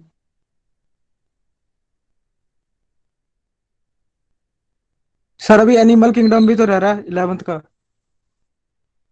देख, एनिमल किंगडम हम लास्ट में करेंगे, पता है क्यों? क्योंकि वो थोड़ा रटने वाला है, वो अभी पहले करा दिया तो फिर भूल जाओगे। तो तुम्हारे जब सिलेबस खत्म होगा उसके आसपास एक एक दो क्लास में जो इंपॉर्टेंट पॉइंट्स एनिमल किंगडम के, वो बता के खत्म कर दूंगा। एनिमल किंगडम आपका रटने वाला पॉइंट है, तो इसलिए लास्ट में रखा हुआ बताने के लिए। ओके और sir, animal thank kingdom you. में कॉकरोच कॉकरोच के बारे में इंफॉर्मेशन भी है, वो भी मैं आपको बता दूंगा। ठीक है,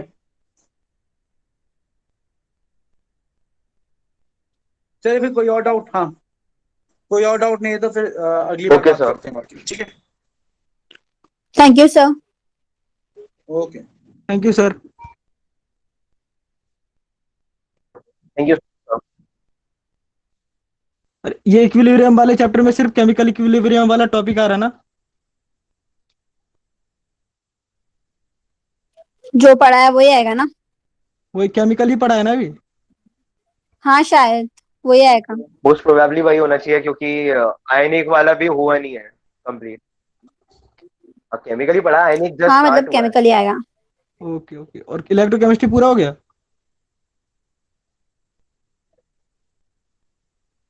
अरे इलेक्ट्रोकेमिस्ट्री तो सर ने, हाँ हाँ पूरा, हाँ हो गया। ठीक है ठीक है, थैंक यू।